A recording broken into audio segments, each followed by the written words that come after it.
Muy buenas noches, bienvenidos a En Transición. Una semana de definiciones, como venimos diciendo, casi todas las semanas son de definiciones. El problema es que la mayor parte de las decisiones se van dilatando con el paso del tiempo, mientras el dólar se va disparando y no queda demasiado en claro cuál es el programa con el cual el gobierno piensa atacar esta situación. No es un desafío sencillo. La herencia es enorme, la pandemia, las consecuencias de la cuarentena, la incertidumbre del futuro. Se apuesta a tratar de contener con algunas medidas económicas la presión sobre la devaluación. Las medidas parecen no resultar suficientes. El adversario es fabuloso. El pueblo salió el 17 de octubre a respaldar al gobierno y a exigirle también definiciones y el cumplimiento de los compromisos electorales. El 27 de octubre se ha cumplido ayer un nuevo aniversario de la muerte de Néstor Kirchner. El hombre que cambió la Argentina a inicios del siglo XXI, en un contexto internacional diferente, con un mínimo capital electoral, consolidó su legitimidad y llevó adelante un proceso de transformaciones profundas que ha quedado en la historia de nuestro país. Hoy aquí en Transición vamos a estar en comunicación con el presidente del PJ de La Plata, Luis Lugones, con el diputado Marcelo Canzanelo, vicepresidente de la Comisión de Presupuesto de la Cámara de Diputados, y con el economista Juan Valerdi. Con ellos tres vamos a tratar de pensar, de imaginar qué es lo que puede venir, cómo va a tratar de atacarse a esta especie de bestia bifronte que permanentemente nos acecha. Te invito a que te quedes y que reflexiones junto con nosotros, como todos los miércoles a las 22 horas, en Transición.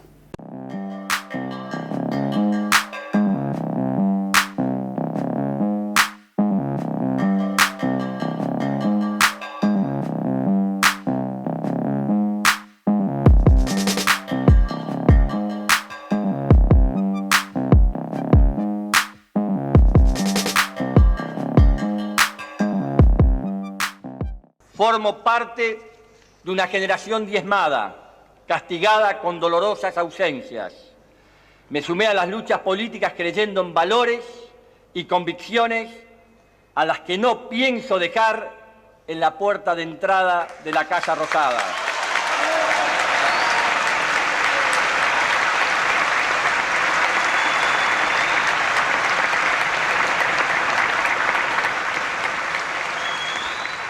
No creo en el axioma de que cuando se gobierna se cambia convicción por pragmatismo. Eso constituye en verdad un ejercicio de hipocresía y cinismo. Soñé toda mi vida que nuestro país se podía cambiar para bien. Llegamos sin rencores, pero con memoria. Memoria no solo de los errores y horrores del otro, sino también es memoria sobre nuestras propias equivocaciones.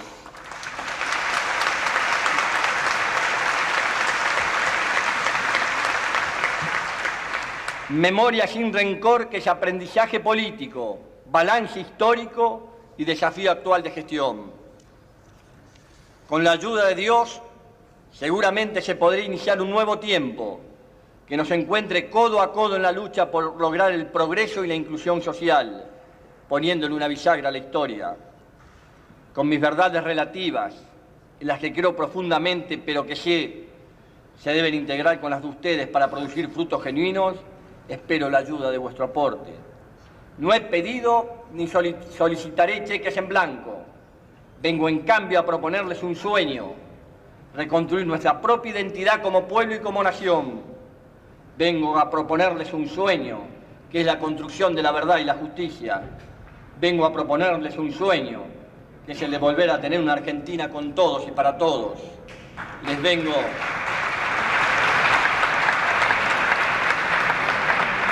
Les vengo a proponer que recordemos los sueños de nuestros patriotas fundadores y de nuestros abuelos inmigrantes y de pioneros, de nuestra generación que puso todo y dejó todo, pensando en un país de iguales.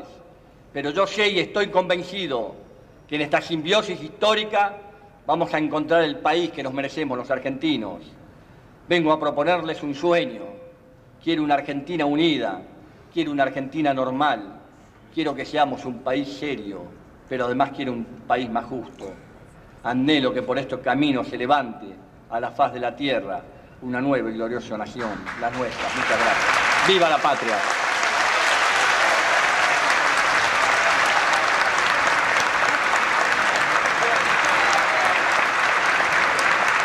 Señoras, señores,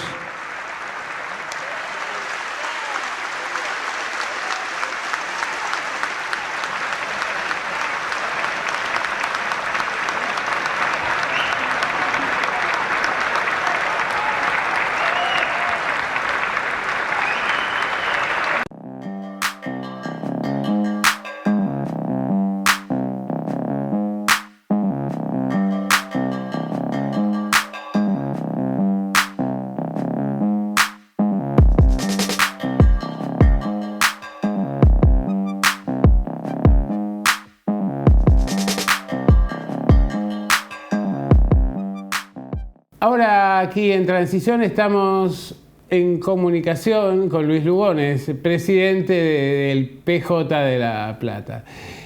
¿Cómo estás, Luis? Muy buenas noches. Hola, buenas noches, ¿cómo están todos? Saludos a la audiencia. Bueno, Luis, se cumplen 10 años del fallecimiento del Néstor Kirchner. ¿Qué reflexión te merece? Efectivamente, fue una tragedia para la Argentina perderlo tan prontamente.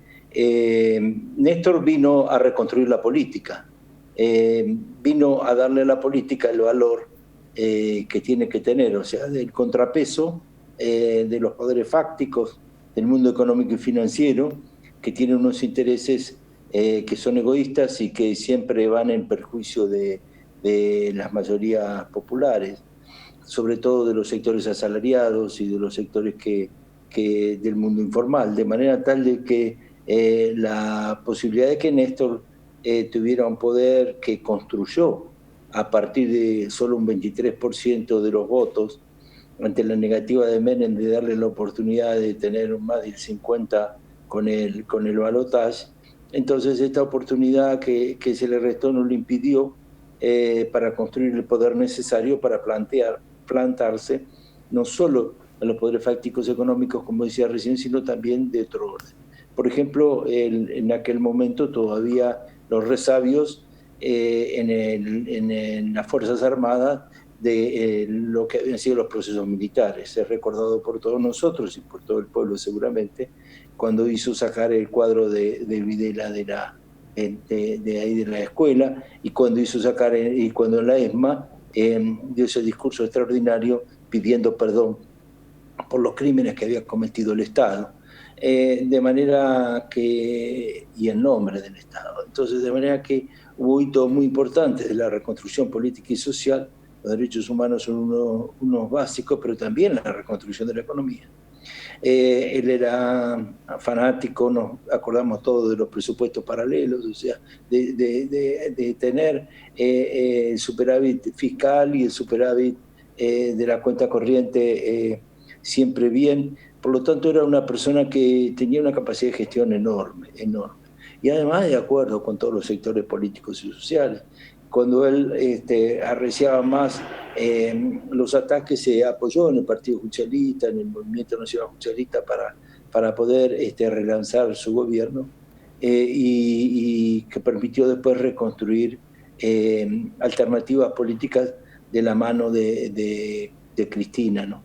Entonces, creemos que Néstor aportó a la Argentina también esta nueva concepción de no dejar los sueños en la puerta de la Casa de Gobierno, que alimentó la ilusión y la esperanza de tantísimos jóvenes que se incorporaron a la militancia política. Todos tenemos presente que el neoliberalismo trata de mostrar a la política como algo sucio, como algo oscuro, que tantísimas veces lo es, sin ninguna duda. Hemos tenido 4 años tremendos. Pero que también hay otra cuestión, que es la esperanza que tiene tanta gente en que esta sea la única herramienta de contrapesar el poder y darle voz a los que no tienen voz y poder a los que no tienen poder. Empoderar a la sociedad fue un proceso de reconstrucción de derechos también muy importante en la Argentina, muy importante. Y creemos que todo eso es todo un cuerpo conjunto, un todo orgánico, con lo que fueron los dos gobiernos de Cristina, y nos dejaron una Argentina en una situación económica y social tan distinta de la que tenemos hoy, ¿no? Luis, ¿qué es lo que pasa? ¿Cómo podemos entender esto, ¿no? Vos señalabas la importancia que le daba Néstor a la planificación, la misma que le daba Perón seguramente, el tema de tener ordenadas las cuentas, cómo de un 22% o menos de sufragios construyó una legitimidad incuestionable. Y tenemos ahora un gobierno que sube casi con más del 48% de los votos, no consigue generar confianza, se le dispara el dólar, asumen condiciones complejas como son las de la pandemia y la herencia recibida. Pero, ¿cómo se explica esto y cómo se puede salir adelante? Bueno, Néstor lo primero que hizo, nosotros veníamos con, todos se acuerdan, con una rémora de la deuda externa, que era un karma que tenía la Argentina, y entonces él una de las medidas centrales que decidió tomar fue resolver el tema de la deuda, y lo hizo. ¿Y de qué manera lo hizo? Así. Entonces, la resolución del tema de la deuda le dio autonomía, le dio capacidad para gobernar desde una perspectiva absolutamente distinta. Hasta ese momento todos los gobiernos eran dependientes de esta cuestión central que era las directivas del Fondo Monetario Internacional y de qué manera había que aplicar los ajustes al interior de los actores asalariados y los sectores en peor situación económica con los servicios públicos, etc. Toda esta reconstrucción que hizo Néstor, a partir precisamente de librarse de la deuda externa, de pagarla peso por peso, con el trabajo de todos los argentinos, pero con una creatividad extraordinaria, la verdad que fue una decisión central.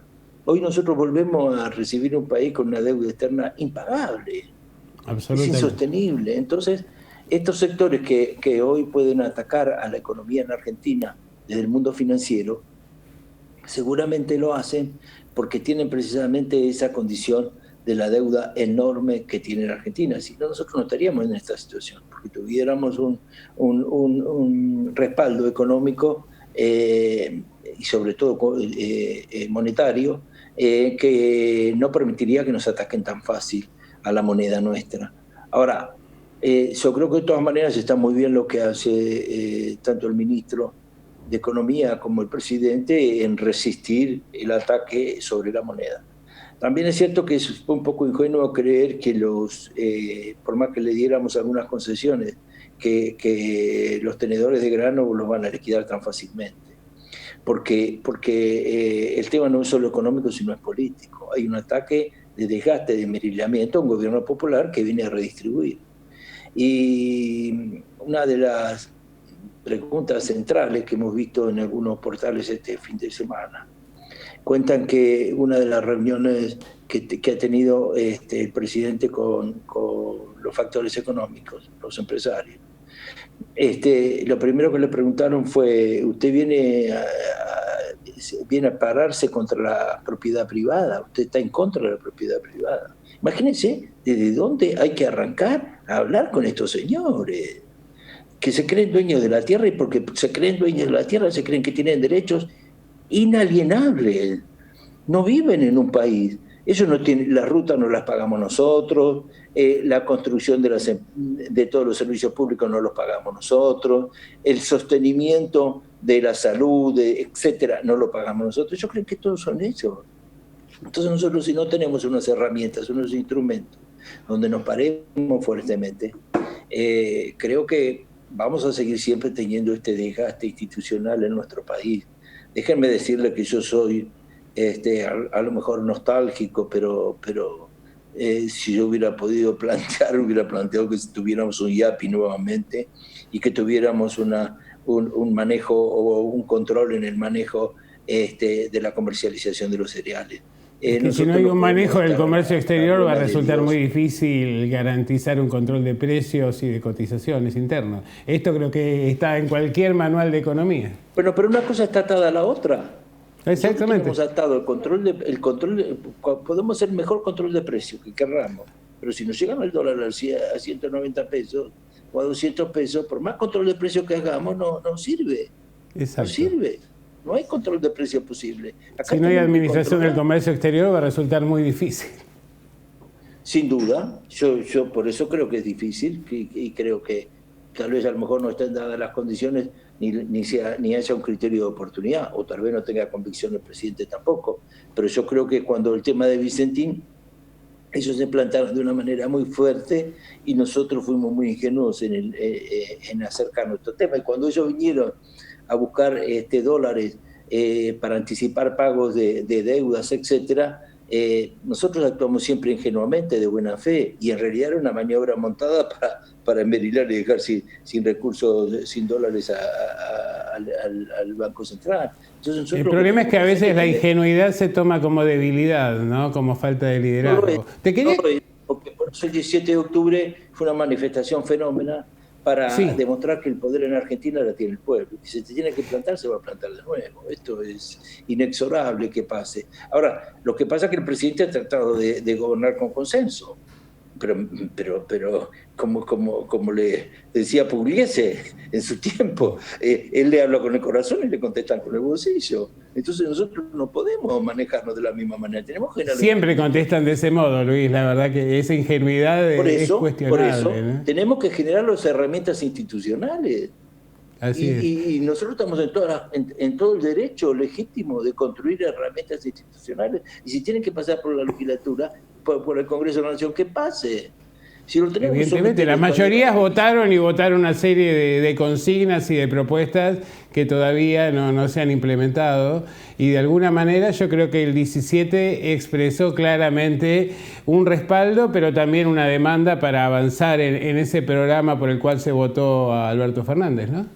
Sí, todos creemos que el programa tiene que avanzar y que estos personajes vienen a ponerle un límite.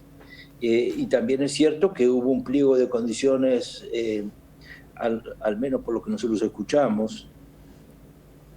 Nos parece cierto. Brevemente, Luis, te voy a... muy brevemente porque se me va el tiempo. Unos acuerdos que han hecho algunos sectores de la CGT con AEA, que han intentado poner condiciones al gobierno. O sea, así es. Hay una masa crítica de intereses económicos que están jugando permanentemente, pero también nosotros tenemos que generar las herramientas para limitar esto, porque esto no es que sucede hoy, es una cuestión que sucede siempre. Nosotros tenemos que plantarnos. Así es. Escúchame, brevemente, porque no tengo más tiempo, pero ¿cómo está el PJ de La Plata? Muy bien. Nosotros estamos en un proceso de reconstrucción, estuvimos 5 meses cerrados y además tuvimos la desgracia de que fue vandalizado, pero se armó una comisión muy buena que se puso a trabajar, nos hemos vuelto a reconstruir también la cuestión económico-financiera. Todo el mundo sabe que nosotros no tenemos fondos del Estado ni de ningún lugar, solo los afiliados son los que sostienen el funcionamiento del partido, es un funcionamiento caro, solo de luz es una fortuna que se paga, de manera que es un esquema que hay que sostenerlo económicamente. Así que estamos reconstruyendo también la comisión financiera. Hemos lanzado el otro día una revista de política internacional dirigida por Juan Manuel Piñoco, muy interesante, que salió su segundo número ya, con entrevistas a Evo Morales y al canciller, etcétera, y estamos poniendo en valor el funcionamiento de la Comisión de Proyectos y Propuestas Políticas para ver si centralizamos y verticalizamos un poco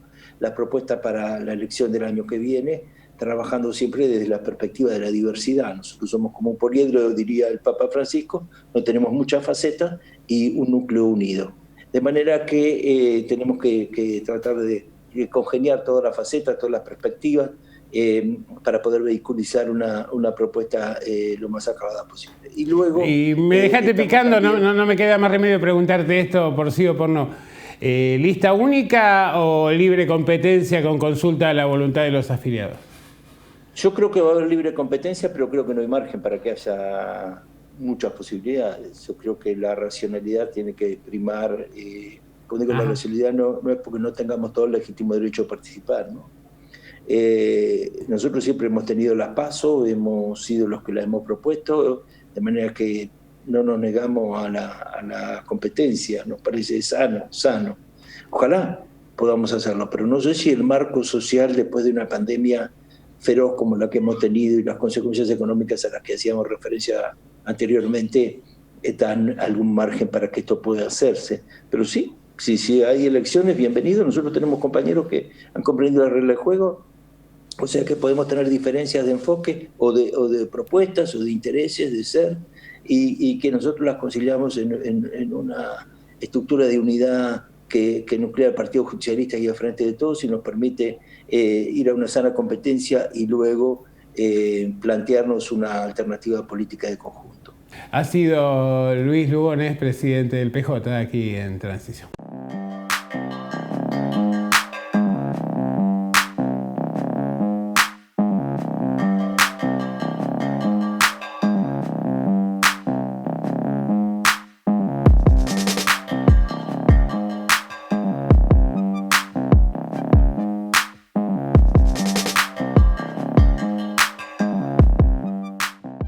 Esta semana se cumplen 10 años de la muerte de Néstor Kirchner.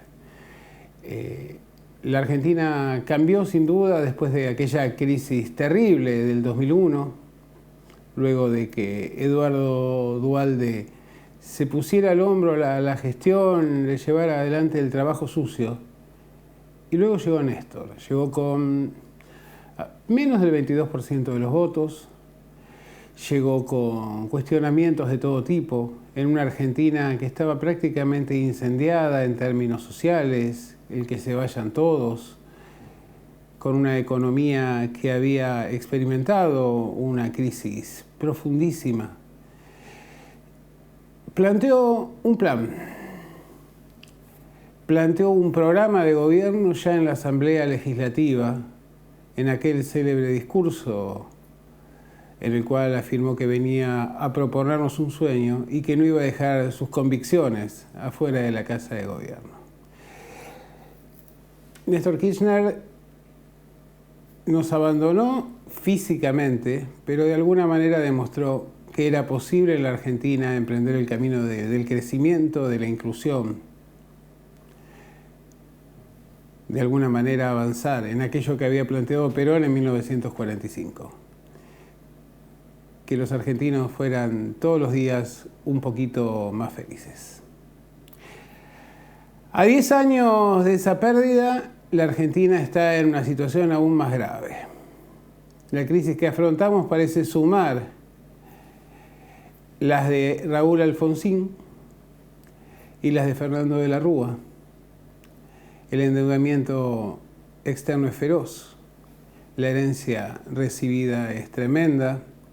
La pandemia afecta a todo el mundo y la cuarentena ha paralizado virtualmente la economía. La decisión del presidente de privilegiar la salud por sobre la economía, aunque luego planteara una redefinición de esta opción, claramente generó una emisión casi descontrolada que fue generando las condiciones no solo para un incremento de la inflación, sino también para el disparo del dólar blue, con una cifra que empieza con 2. Las buenas noticias de la semana en general proceden del exterior, pero no tan exterior, sino de la patria grande latinoamericana.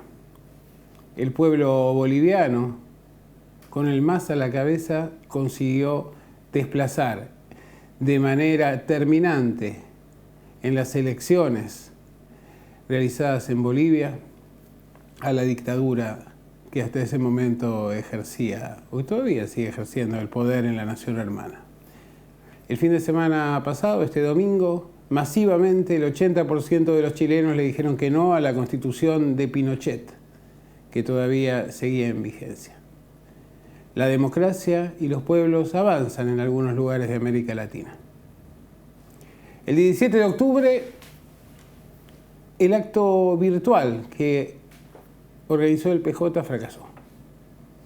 Algunos hablan de bombardeo cibernético, otros hablan de fuego amigo, pero en la práctica el pueblo salió. El pueblo salió a celebrar el peronismo, ese hito histórico, ese punto de inflexión para la justicia social en nuestro país,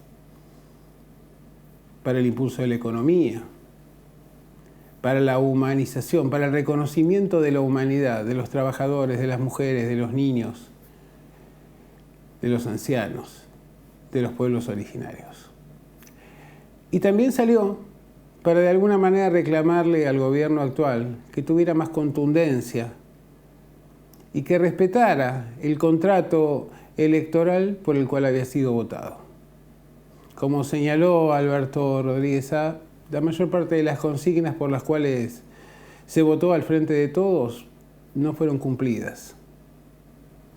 Y en cambio hubo intentos de acuerdo con distintos sectores que claramente están alineados del otro lado de la grieta, que de alguna manera también plantearon la cuestión de la credibilidad, de la confiabilidad de un gobierno que parece no encontrar un rumbo preciso. El pueblo peronista y el pueblo en general salió a darle su respaldo al presidente para ponerse a la cabeza de una transformación. Todavía no hay un programa concreto.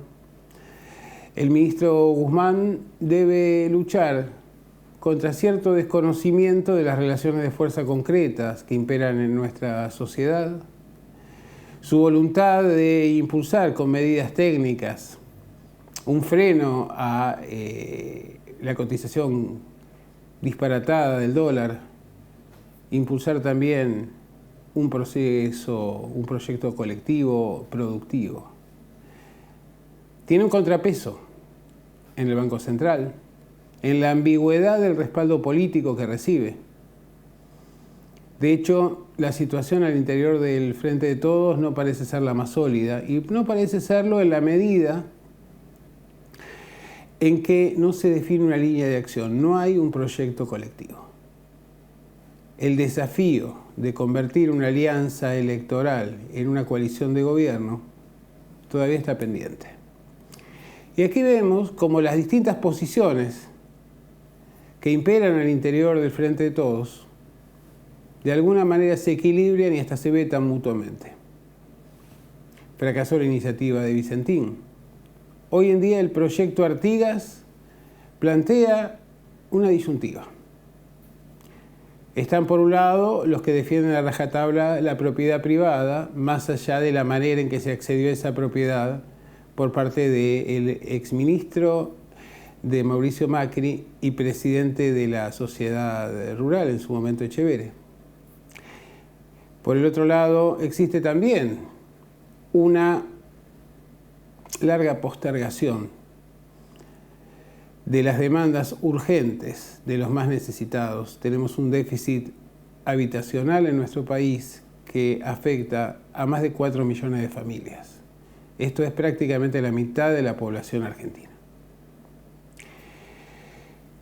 Funcionarios del gobierno no solo salieron a impulsar la toma de tierras en el caso de este conflicto entrerriano, sino que se embanderaron muy claramente con uno de los sectores.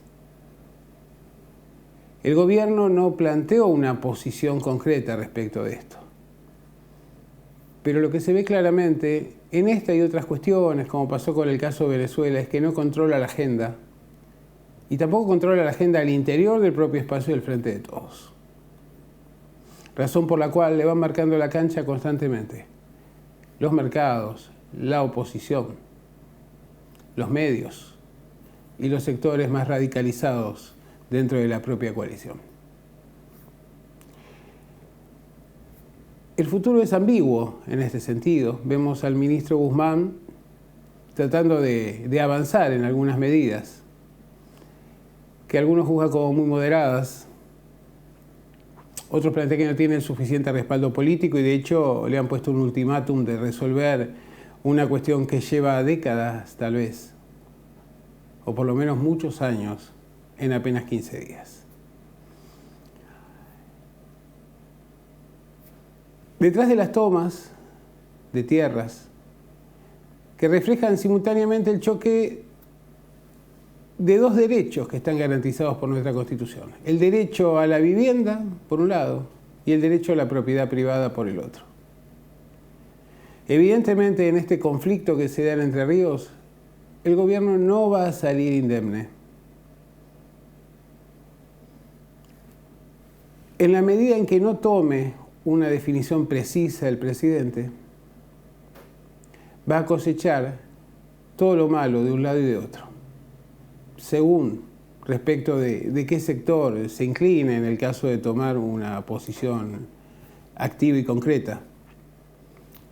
O pierde las clases medias, o confrontará con ciertos sectores de los movimientos sociales que lo colocarán en un brete difícil de resolver.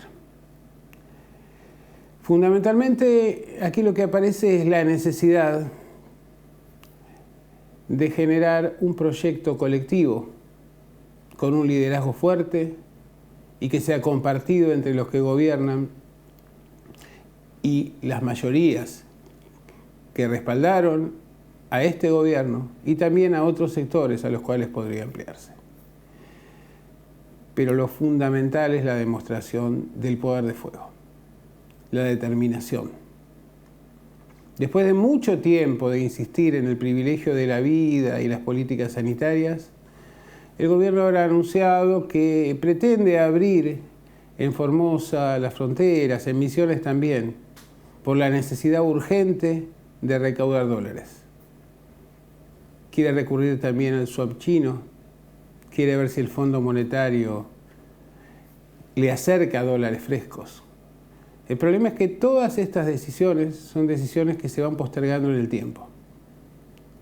Y efectivamente la conflictividad social crece, la inflación se incrementa, se están vendiendo los productos con remito abierto, es decir, sin precio, los que se entregan, sobre todo en la órbita de la construcción, que era una de las principales expectativas y para la cual se avanzó con el Procrear. La economía necesita señales concretas, un liderazgo enérgico, cohesión dentro del equipo de gobierno y sobre todo el desempolvamiento de las banderas que llevaron a que el Frente de Todos obtuviera el 48% de los sufragios. El mes de octubre es un mes histórico dentro de todo lo que tiene que ver con la mitología del peronismo. El 8 de octubre el nacimiento del general Perón, el 17 la fecha fundacional del movimiento, el 27 la muerte de Néstor Kirchner. Es fundamental para construir ese proyecto colectivo generar consignas, un sueño compartido, un discurso que convenza a los argentinos, a las grandes mayorías, de que es posible salir adelante. Pero el tiempo no es mucho y de hecho sabemos que se están multiplicando las tomas de tierra, sabemos que hay preparadas muchas más en caso de que el proyecto Artigas tenga éxito en sus reclamos para el mes de diciembre. Y el mes de diciembre siempre es un mes problemático. Llega acompañado de un anuncio en la liberación de las facturas de los servicios públicos, un incremento de la inflación, dudas respecto de la continuidad del IFE y un dólar que no sabemos a qué precio puede estar. Hay que tomar decisiones. En este momento se requiere ser cirujano para sacar adelante al país. Esperemos que esa determinación esté presente en nuestras autoridades, porque el fervor popular que consiguió desplazar a la dictadura en Bolivia y que consiguió este plebiscito con este ejemplo que nos ha dado el pueblo chileno para archivar definitivamente la Constitución de Pinochet, ese pueblo salió el 17 de octubre a respaldar y a exigir. Esas señales deben ser bien leídas, si no, la situación futura se complica muchísimo. Estamos aquí en transición, pensando esto, discutiendo esta nueva normalidad, con un conjunto de invitados con los cuales vamos a reflexionar sobre estas temáticas para tratar de que la Argentina efectivamente recupere su sueño colectivo y pueda salir adelante.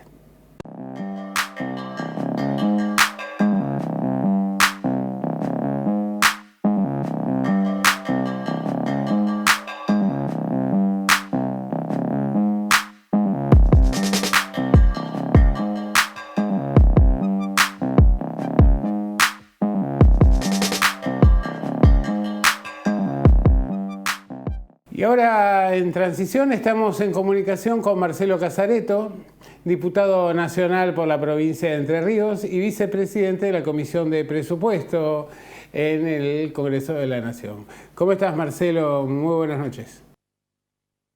Hola, ¿qué tal? Un gusto estar en contacto con ustedes. Bueno, hay una serie de cuestiones más o menos urgentes que tienen de alguna manera el objetivo no solo de cumplir con las normas y los plazos dispuestos, sino también de alguna manera de consolidar la política económica del gobierno. Y en este sentido, el presupuesto es determinante. Sí, el presidente de la Nación mandó el proyecto de presupuesto para el año 2021, el día 15 de septiembre. Hemos dado tratamiento recibiendo al ministro de Economía, Martín Guzmán. Luego recibimos a 3 ministros más, el ministro Catopois, Arroyo, Culfas. Recibimos a 3 secretarios de Estado del Ministerio de Economía, el de Hacienda, el de Finanzas, el de Política Económica. Hemos tenido un intercambio entre los diputados y al cabo del tratamiento le hemos hecho 40 modificaciones y agregados. Sobre esa base, el día viernes pasado emitimos el dictamen de mayoría y el día miércoles vamos a darle tratamiento en el recinto. Calculo que será entre miércoles y jueves de acuerdo a los horarios de tratamiento. Esta es una herramienta fundamental para el gobierno que establece la recuperación del crecimiento de la Argentina, una baja de la inflación y una mejora en todos los indicadores sociales. Estuviste, además de trabajando sobre el tema del presupuesto, el cual te quería preguntar cómo ves que viene la discusión en el recinto. Nosotros tenemos que acostumbrarnos a que tenemos una primer minoría en la cual necesitamos 129 diputados para el quórum y para aprobar las leyes, y nosotros tenemos 119, de los cuales uno está de licencia y el presidente no vota salvo en desempate. Así que nos faltan siempre diputados. En este caso hay diputados de los bloques federales que nos están acompañando, así fue en la comisión, y Juntos por el Cambio no nos está acompañando. Así que o van a votar en contra o se van a abstener. Así que seguramente va a ser un debate intenso, seguramente vamos a tener que reunir la mayoría necesaria y seguramente en el voto en particular vamos a tener varios artículos en los cuales vamos a tener que estar contando voto a voto. Pero lo importante es que el gobierno tenga esta herramienta fundamental para la República Argentina. Más que una política de oposición, parece una política de oposicionismo, ¿no? La de Juntos por el Cambio. Sí, hubo algunas cuestiones extremas en las cuales el presidente de la Nación invitó a la oposición para presentarles un proyecto de ley y le dijeron que no iban porque estaban en contra. Y resulta que el proyecto no se había presentado. O sea que eso cae en, no sé de qué se trata, pero me opongo. Lo cual es una posición naturalmente muy poco seria. No obstante eso, bueno, nosotros tuvimos el voto de los argentinos en octubre del año pasado y es nuestra responsabilidad gobernar y encauzar los dos problemas fundamentales, el sanitario de la pandemia y el económico derivado de las consecuencias de la pandemia. Te llevo a cosas tal vez más agradables. Hay una serie de muy buenas noticias para la provincia de Entre Ríos. Sí, porque con el gobernador Bordet y el resto de los legisladores nacionales hemos trabajado sobre varias iniciativas. Esto nos ha permitido, esencialmente, reforzar las obras públicas proyectadas.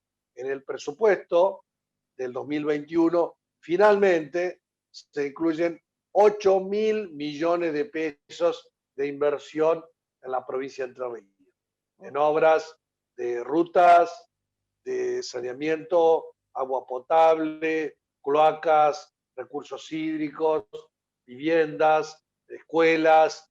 Bueno, es una inversión muy importante, por lo tanto, destacamos el gesto del presidente de la Nación y del presidente de la Cámara de Diputados de incluir esto tan relevante para Entre Ríos, como así también el giro automático de los fondos de la represa de Salto Grande, que son parte de los excedentes sancionados por ley hace más de 20 años, que ahora van a ir en forma automática de Nación a la provincia todos los meses.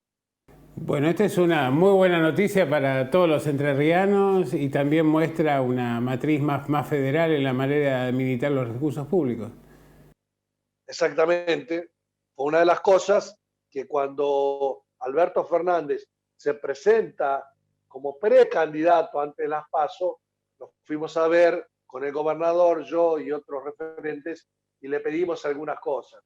Y la verdad, el presidente nos está cumpliendo en todas. Con estas obras que decíamos, con esta transferencia automática de los fondos de Salto Grande, y otro tema que seguramente vamos a tratar en los próximos meses, que es el tema de la hidrovía, en la decisión federal que ha tomado el presidente de participar en un ente nación con las 7 provincias por donde pasa el río Paraná-Paraguay. En definitiva, Entre Ríos tendría allí un sillón en el directorio y participación accionaria en ese ente, lo cual es muy positivo para el desarrollo regional. Realmente están cuidando muy bien los intereses de los entrerrianos, ¿no? Sí, esa es nuestra responsabilidad. Así que trabajamos con cada sector de la sociedad en lo que se necesita. Hace un rato tenía una reunión con el rector de la Universidad Nacional de Entre Ríos, con todos los decanos, con todo el equipo de gestión, pensando en la educación pública, el fortalecimiento de nuestra universidad y de todo el sistema universitario de la Argentina. Nuestro criterio fue siempre la educación pública. Soy graduado en la universidad pública. Mi hijo termina de recibirse hace unos días en la universidad pública y ese trabajo codo a codo nos permite dar igualdad de oportunidades para muchos sectores de la sociedad que si no, sería muy difícil llegar a la educación superior. Sí, yo creo que hace muchísimo hincapié en la defensa y la puesta en valor de la universidad pública, no solo por los premios Nobel, sino fundamentalmente por haber garantizado históricamente, por lo menos desde los años del peronismo en adelante, la movilidad social ascendente. Así es. En mis épocas de estudiante, en la UNER, fui justamente presidente del centro estudiante, consejero directivo, consejero superior. Y empecé mi carrera docente universitaria. Y después, con los años, se creó la UADER, la Universidad Autónoma de Entre Ríos, que es provincial, estatal provincial, donde también soy profesor, fui consejero directivo y consejero superior hasta diciembre, en el cual renuncié al cargo cuando asumí como diputado nacional. Así que son varias décadas ya de trabajo y de lucha por la universidad pública y la educación pública en la Argentina. Sí, he estado varias veces allí como jurado de concursos o como evaluador y la verdad que hay un edificio histórico muy lindo que ocupa la universidad. Sí, tenemos una representación muy federal en todos los aspectos. En el caso de Entre Ríos, la capital está en Paraná, pero antes la capital de Entre Ríos era Concepción del Uruguay. En este caso, el rectorado de la Universidad Nacional, estando la capital en Paraná, el rectorado tiene sede en Concepción del Uruguay. O sea que esto muestra un poco un criterio diferente al centralismo porteño que hay en algunos aspectos. Y además, la actividad está distribuida en 9 unidades académicas. Hay sedes en Paraná, Concordia, Uruguay, Gualeguaychú, Villaguay, bueno, inclusive en Oro Verde, en la zona cercana de Paraná.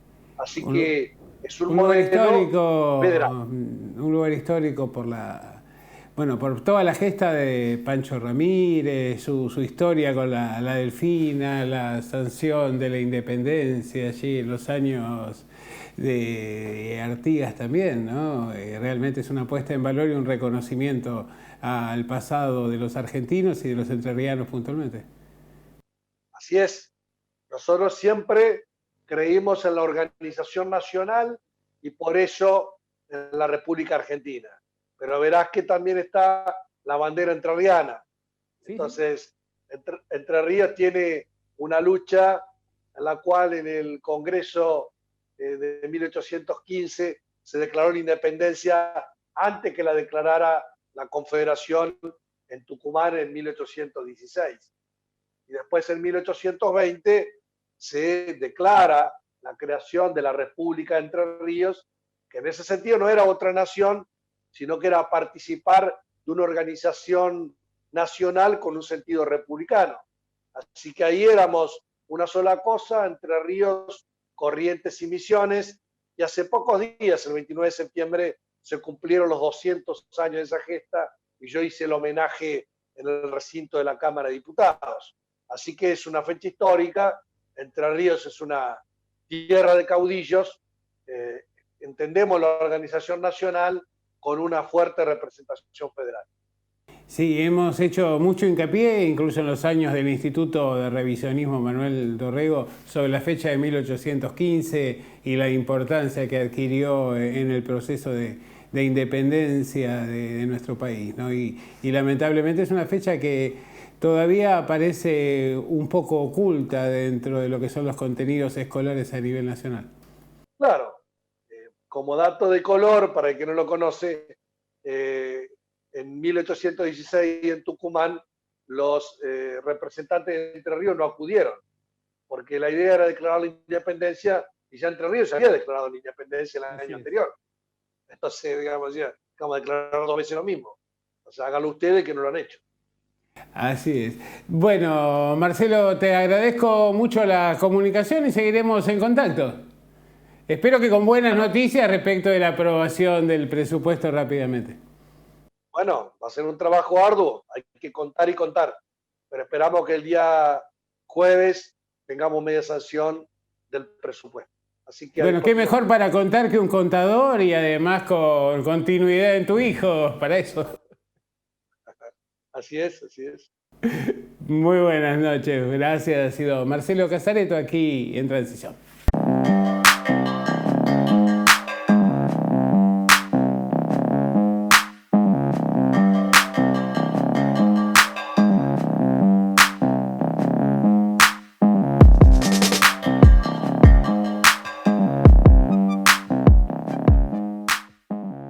Seguimos aquí en Transición y ahora estamos con Juan Valerdi, un economista que tiene una sobreexposición en los últimos tiempos. Y cuando los economistas tienen sobreexposición es para preocuparse. Sí, ojalá algún día me llamen para dar buenas noticias, pero la verdad que economista en la Argentina está difícil para dar buenas noticias y cuanto más bolón que hay, más te llaman. O sea que me están llamando bastante. El dólar se escapó largamente, el temor del gobierno era los 180, siguió subiendo, parece no tener techo. Las medidas que se toman muestran contradicciones muy grandes entre el ministro de Economía, el presidente del Banco Central, el presidente de la Nación empodera alternativamente a uno o a otro, como dando una idea de que no tiene muy en claro el camino para salir, y ahora se dieron algunos anuncios sobre apertura de comercio y demás que parecen contradecir la política de restricciones de la pandemia. Si había problemas entre el ministro de Economía y el Banco Central, ahora tenemos problemas seguramente entre el ministro de Economía y el ministro de Salud, porque estamos abriendo la frontera para que se inunde de brasileros que vengan a vender sus dólares al blue para hacerlo bajar. Supongo que esa es la idea que está entre los anuncios de hoy, ¿no?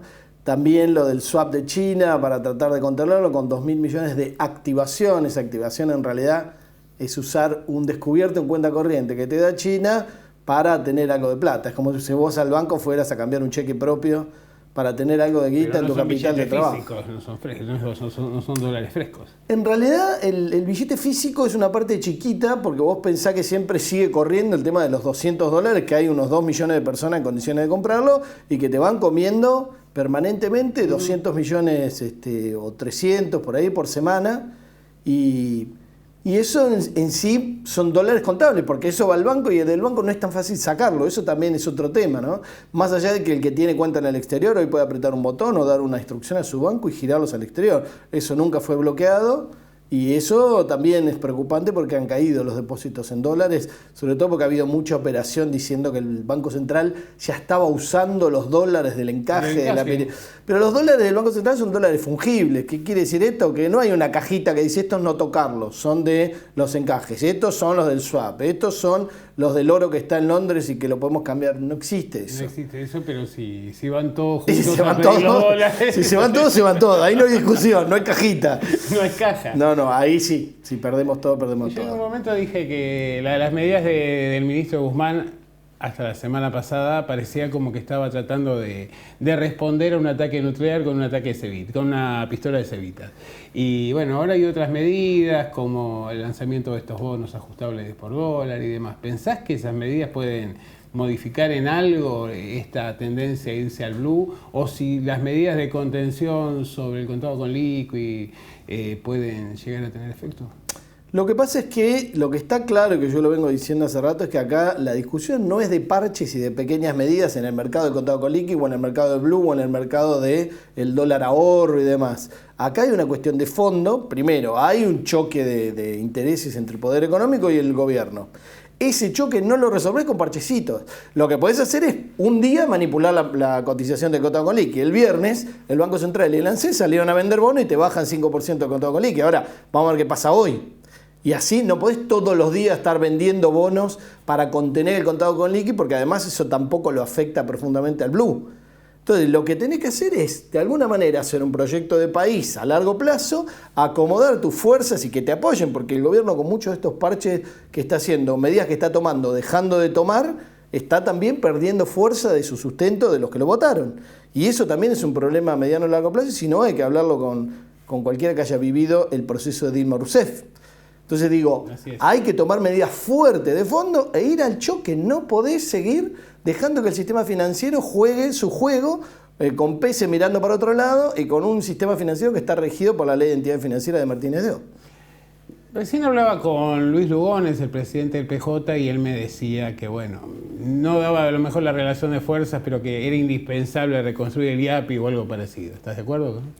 Lo que pasa es que el IAPI es algo que funcionó en ese momento, hace 7 décadas, pero por la forma en que se comercializan los granos hoy, por la forma en que están los jugadores del mundo, si vos querés hacer algo parecido, lo que tendrías que hacer es algo que los chinos nos vienen sugiriendo, que es Estado-Estado. Que el Estado argentino le venda al Estado chino, que es uno de los más grandes demandantes de la soja y de sus derivados, y de esa manera algún tipo de acuerdo de intermediación para quedarse con una parte de la renta de la exportación. Porque vos tenés la renta del campo y la renta de la exportación, son dos cosas. Como un pacto Roca-Runciman de acuerdo bilateral con establecimiento de precios comparados de una y otra economía.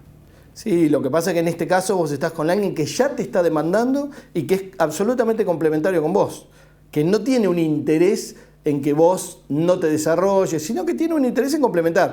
Después ves el grado de desarrollo que te permite ese acuerdo, porque los chinos tienen necesidades de invertir en Latinoamérica, y eso te mete en el quilombo geopolítico con Estados Unidos. Entonces digo, nada es gratis. Si vos haces ese acuerdo, no te olvides que también los chinos le están comprando a Estados Unidos, que es nuestro competidor nato, y ahí tienen un acuerdo para bajarle el déficit, con lo cual el tablero geopolítico está complicado, pero digo, si vas a jugar, es más fácil jugar ahí que tratar de sacar a los 5 grandes de la agroexportación del mundo que están jugando en la Argentina. Ya perdiste la oportunidad con Vicentín. Hoy tenemos la soja a $399, hay cierto optimismo en el gobierno por esto, pero de hecho no hay ninguna ningún estímulo para la liquidación, ¿no? Es decir, por más que suba la soja, todavía piensan que es mejor tenerla guardada. ¿Pensás que habría que ser más agresivo con el tema de las retenciones? ¿Por dónde habría que atacar? Mira, estaba haciendo cuentas con unos amigos que están muy metidos en el tema agropecuario y más o menos calculamos que entre 10 y 11 millones de toneladas de soja son lo que le dan a los dueños de los campos como arrendamiento del campo. O sea que es renta. Esos tipos, si quieren guardarlo en silo bolsa, lo quieren guardar en un acopio o lo quieren guardar en dárselo al exportador pero no fijar precio, que quiere decir no me des los dólares ni los pesos ni nada, tenémelo. Eso lo pueden hacer, porque es renta, no necesitan ni siquiera reinvertirlo para volver a sembrar, porque es renta. Eso es un montón de millones de toneladas. Y esos tipos están apostando a la devaluación, a la rebaja de retención, que ya vieron que se puede forzar, y a la suba del grano. Todo eso junto hace que es difícil que vos le vayas a fondo, digamos, contra esa gente, ¿no? Porque además son de ellos, digamos. En este caso están prácticamente en el campo, retenidos, aunque sea virtual, ¿no? Se habla tanto de la devaluación, las presiones. En realidad devaluación tenemos todos los días. Lo que se habla es la devaluación del tipo de cambio oficial. Pero efectivamente vemos que hay una canaleta permanentemente que de alguna manera es casi ignorada, ¿no? Por los medios incluso, y también por el gobierno respecto de la pérdida de capacidad de compra de los salarios y del dinero nacional. Va a ser muy difícil volver a, no digo enamorar, pero por lo menos a restablecer un vínculo, digamos, más cordial entre la sociedad argentina y el peso, ¿no? Yo creo que la sociedad en estos días está asistiendo con mucho enojo y decepción a la disparada de la inflación. Y esa disparada de la inflación, que está motivada por esta puja en el dólar blue contado con liqui y demás, y con la forma en que se está manejando el gobierno, a un montón de gente le explota la cabeza cuando el ministro dice el dólar blue no influye en los precios. Y a la semana te dice, bueno, en realidad influye por las expectativas. Y ahora va a decir, bueno, influye pero no debería. Pero digo, que influye. Basta ir, incluso hay rubros que estaban muertos como la construcción, que ahora subieron en algunos casos al doble. O sea, es una locura lo que han subido los precios de todo lo que tengo oligopolio y monopolio, obvio. El problema que tenés es que en los alimentos y bebidas también tenés oligopolio y monopolio. Entonces, ¿cuánto van a tardar en dispararse esos precios por especulación y porque pueden? No, realmente la situación es grave y ese razonamiento plantea aquello de que si la realidad no coincide con la teoría, lo que está mal es la realidad, pero tenemos que operar cuando hacemos políticas. ¿Cómo de alguna manera incide el tema de Entre Ríos, la toma del proyecto Artigas sobre generar una situación de mayor inestabilidad en el ámbito de lo político? Yo creo que desde el punto de vista de las clases medias difícilmente abracen ese evento, digamos, como algo de lo que quieren ir detrás, porque además, si vos me dijeras el caso de Vicentín, que evidentemente según el punto de vista del gobierno salió mal y retrocedió, pero había algo muy grosso en juego que tenía que ver con la soberanía del país, con los precios de las exportaciones y demás. En este caso hay una herencia familiar a la cual dejan afuera a alguien y ese es un ex ministro de Macri, pero al mismo tiempo hay un proyecto relacionado con Grabois y demás. A mí como mínimo me parece que es inoportuno, digamos, como jugada para ganarte a las clases medias como apoyo. Una parte importante de la clase media que es la que le preocupa normalmente a Alberto, ¿no? Que es justamente la que volteó también el tema de Vicentín, porque éramos prácticamente comunistas y chavistas. Entonces como mínimo me parece inoportuno como una cosa que el gobierno empuje o que Grabois de alguna manera dispare y esté en los medios tapando. Pero si vos me decís quiero tapar el dólar, de Guatemala a Guatepeor, no sé, y aparte no lo podés tapar al dólar. No, y además hay un tema, ¿no? Con Vicentín dijiste que tuviste que recalcular y ya de alguna manera generaste un daño mayor a tu credibilidad. Pero ahora, digamos, suponiendo que saliera lo del proyecto Artigas, eso va a tener un costo electoral impresionante para el gobierno, ¿no? Y de alguna manera vos ves también que no avanza el impuesto o la contribución por única vez a las grandes fortunas, la reforma judicial está parada, el gobierno trata de avanzar con el proyecto de interrupción del embarazo como de alguna manera para una concesión o un reconocimiento de un punto programático. Pero en líneas generales yo creo que el 17 de octubre lo que marcó claramente Es, por un lado, un respaldo a los ideales tradicionales del peronismo y también una presión respecto del gobierno para que lleve adelante las consignas por las cuales se lo votó y que no fueron aplicadas la mayor parte de ellas.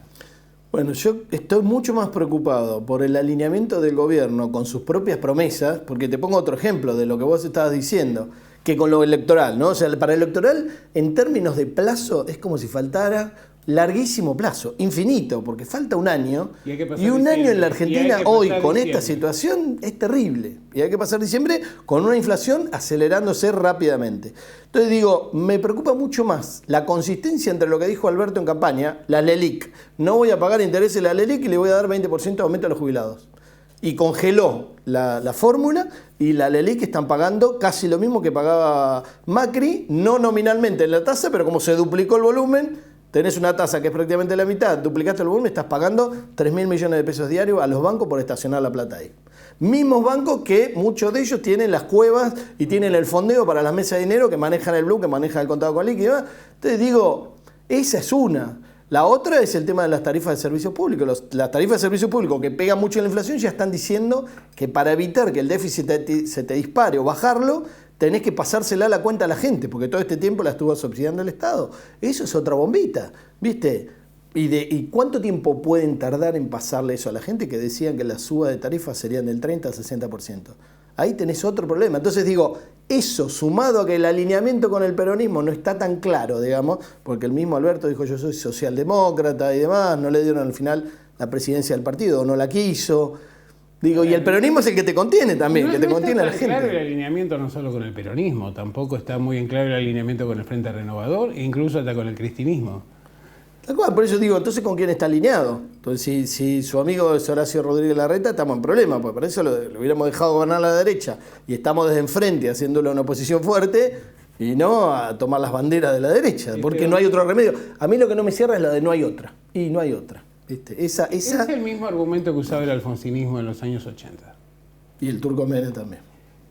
Sí, pero el consenso de Washington, si no lo hago, nos liquidan.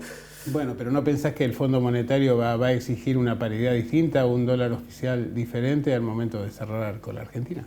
Yo creo que el Fondo Monetario va a pedir cosas que no van a pasar por la agenda económica. Va a pedir cosas geopolíticas fuertes por abajo de la mesa y al mismo tiempo va a condicionar a qué sectores puedes ir al choque. Eso seguro.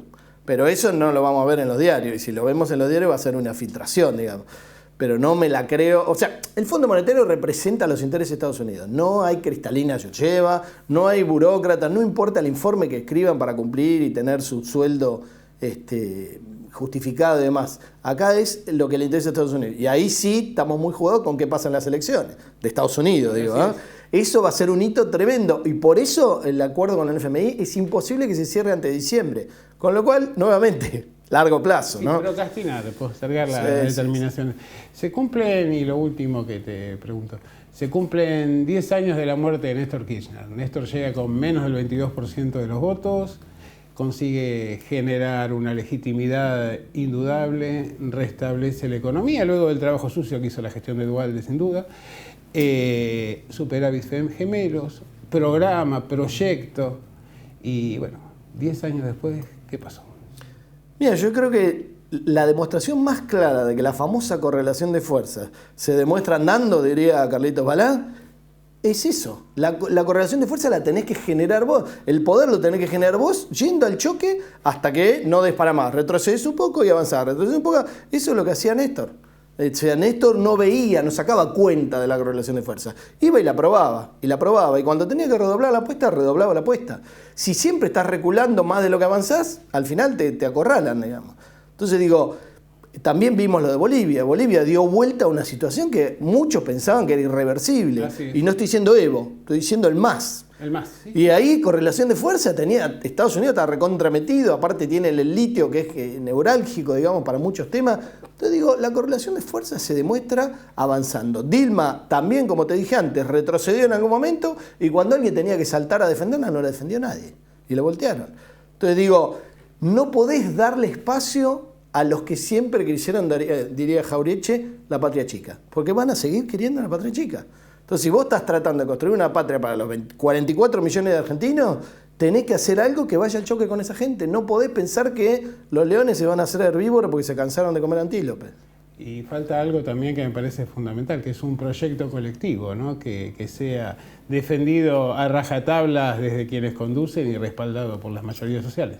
Y ahí es donde lo comunicacional se junta con el proyecto de país que te alinee las cuestiones económicas. Si vos decís, miren, mi proyecto de país es este, y empezás a tirar lineamiento grueso, mediano, y discutís con tus bases, con tu gente, pero discutir en serio. O sea, los que estamos en desacuerdo con alguna medida, llamalos y discutir abiertamente y demás. Cuando haces eso comunicacionalmente, le vas diciendo a la gente qué es lo que hay que apoyar. Hoy, ¿qué es lo que apoyamos? Si apoyamos a Alberto, digamos. ¿Lo que decía en campaña o lo que está haciendo ahora? ¿Qué es lo que va a hacer para adelante? Alguien que te dice, no, a mí el plan no me interesa tanto. Está bien, si no vas a hacer un plan dibujado como Duhovne para el FMI, para que te dé guita, estoy de acuerdo, eso no es un plan, eso es un dibujo. Pero hay que hacer un proyecto de país. 2 planes quinquenales enganchados, después lo vas ajustando. Pero no podés no tener la brújula con un lugar apuntado porque si no, te llevan puesto. Sí, yo creo que el gobierno debería dejar de relatar la realidad y empezar a operar sobre la realidad. Totalmente, y poner toda la fuerza del Estado. El Estado tiene fuerza, que no la quieran usar o que todavía haya un montón de funcionarios macristas adentro que te están jugando en contra, es otro tema. Pero es hora de que el Estado lo pongan al servicio del proyecto de país que construyan y que incluya los 44 millones, ¿no? Eso lo dijo Raúl Timerman y con esto cerramos, ¿no? Que el otro día alguien muy vinculado con el albertismo en general dijo, bueno, de 21 ministros hay 7 que respaldan al presidente y 14 que no quieren saber nada y que preferirían una embajada. Y lo peor es que de alguna manera se los eligió por ese perfil, ¿no? Porque cuando Alberto Fernández insistía en que salieran a poner la cara, A pedir la pelota. terminó reconociendo él mismo que él tiene un veto al interior del gobierno del Frente de Todos como para tener una función más ejecutiva.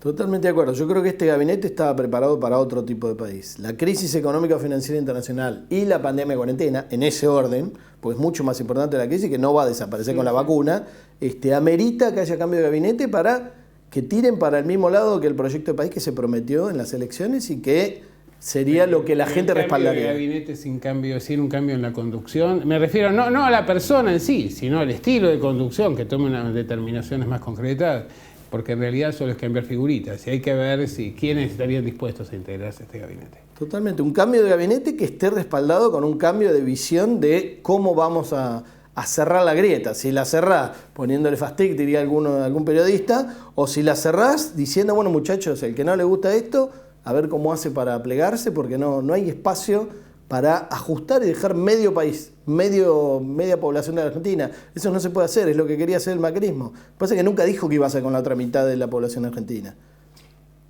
Bueno, Juan Valerdi, muchas gracias y espero que alguna vez podamos invitarte para dar buenas noticias. Bueno, la última vez que nos vimos estaba 135 el dólar, espero que la próxima no esté 250. Y no pasó tanto. Ha sido Juan Valerdi aquí en Transición.